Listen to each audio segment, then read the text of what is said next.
So magandang araw Kabola. Sa video nito Kabola, pag-uusapan natin yung naganap po na trade between Blackwater Kabola at Northport Batang Pier. And then dami po Kabola na nangyayari po around the league. Even the league is connected pong bansa. So mga hindi pa nakasubscribe, pakipindot naman po yung subscription button. Ano bang ibig sabihin Kabola? Meron palang report Kabola, diba? Pilis talaga ng mga netizens Kabola.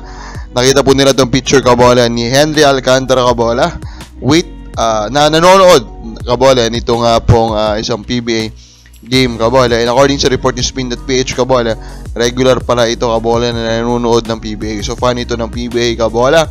Although parang ini-imply niya din talaga Kabola dito po sa article na to na ma-influensya in a way. And mukhang may perception na talagang mayaman itong si Boss Henry Alcantara Kabola.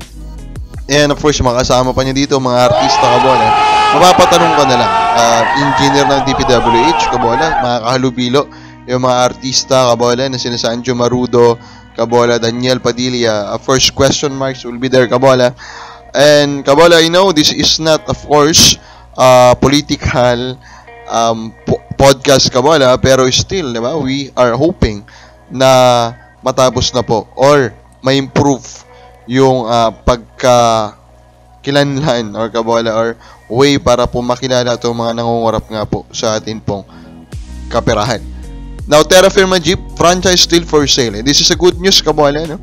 Especially for us who wants to have parity in the league. So, baka lang, no? Again, sabi ko nga, baka magkaroon ng himali, mahabol pa yung sale nitong Terra Firma Jeep Kabola, diba? Nadagdagan pa sila ng J-Uchu, diba? J-Uchu, Mark Nono, isang galang, Carino Kabola, and then the rights of Stan Heidinger Kabola, the rights of Roosevelt Adams. This team is still worthy of being purchased. So I hope talking to you, strong group Kabola, please, diba? Consider po sana Kabola.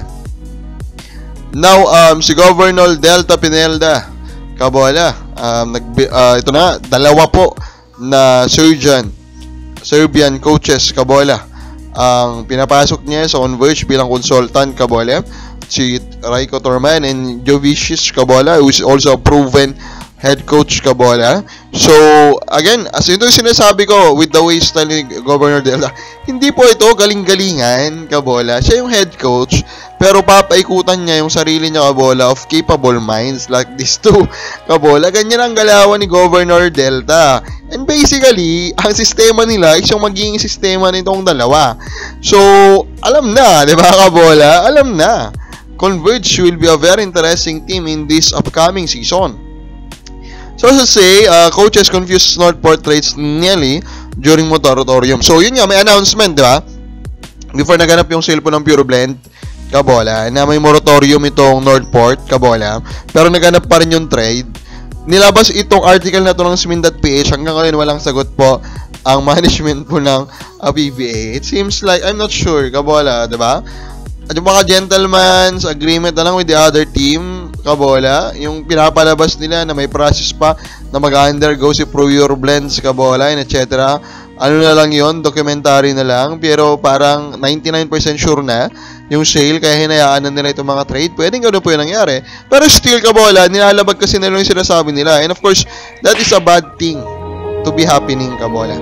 Now, this is the trade. Swap po siya. Gio Halalon Kabola for Justin Chua is the reported trade Kabola. So, ito nga, Northport / Pure Blends keep on getting centers Kabola. Kakakuha lang nila kay Ambot, and I'm a fan of that acquisition. Now they're trying to get Justin Chua. So, again, modern big man din. So, kita mo yung vision nila Kabola, parang vision ito ng legit na team. So, I'm really happy Kabola. I hope itong pagpatuloy pa po nila Kabola. It just shows that maybe I hoping that Pure Blends is a legit team Kabola. On the other hand naman, Gio Lalon also, hindi rin naman Pluto Pucho-Pucho. Although, of course, again, yung supply po ng guards talaga kasi sobrang dami. Pero still, Kabola, this guy's unique in a way kasi nga po, he is really good as a defender, Kabola. So, who wins this trade, Kabola? A little bit, panalo pa rin ang Blackwater Elite, Kabola, kasi top level talagang perimeter defender itong si Halalon. Kabola, sino panalo sa trade na to? Kami na po. So,